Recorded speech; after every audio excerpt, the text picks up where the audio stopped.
Kandidati për deputet i PD në Qarkun Shkodër Arben Lusha zhvilloi takime me banorë dhe biznes të Perashit dhe Lagjës Qafardhi, duke marrë mbështetjen e tyre. Lusha u shoqërua nga drejtuesi politik Luciano Boçi. E kena urzu këtë rrë? Zëri i shoha fitanë. Tanë me bashkë. Jeta më djali mirë. Unë jam gjithmonë se në shej. Mirë njohje. E kam gjithmonë jashtë. Zëri. E kena të ndryshuar në këtë rrë. Respekt. Por në mërbur jetë çuniri mund ta aplikosh edhe për shtetje. Patjetër. Tash ju keni dëgjuar shpesh nga këto me shumë mirë se janë 10 vite, por ne duam që ta ndërtoni këtë besim. Për PD. Jam PD.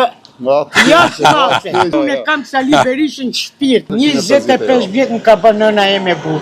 Edhe unë jam e të mërshme për demokracinë. Falënderime e inshallah fitojmë. Investimet, si përmarrje. I këtë kam nevoj. Vazhdo fitojmë. Po bashkë. Inshallah ju bëjmë zoti marr suksese. Simpatizanti i PD-s në gjithmonë. Po në vërtetë do të jem 100%. Inshallah po bëjmë në ndryshim. Po inshallah. Shtjetin e keni. Kjo është fasada e drejtuesit politik kryehedutit të Shkodrës, zotit Beci. Nuk i del koha ti të merret të pastruar qytetin, por lën këto dhe kafshë të ngordhura, do të merret me mashtrime, siç i ka zakon Partia Socialiste me në kryedrejtuesin politik kryehedutin e Shkodrës, zotin Benet Beci. Ky është realiteti i Shkodrës sot. Banorët kërkojnë zgjidhje për rrugët e amortizuara, për përmirësimin e rrjetit elektrik, për krahje për bujqësinë dhe më shumë mundësi për të rinjt. Kandidati Lusha i premtoi mbështetjen e tij, duke siguruar se do jetë deputet në parlamentin e ardhshëm.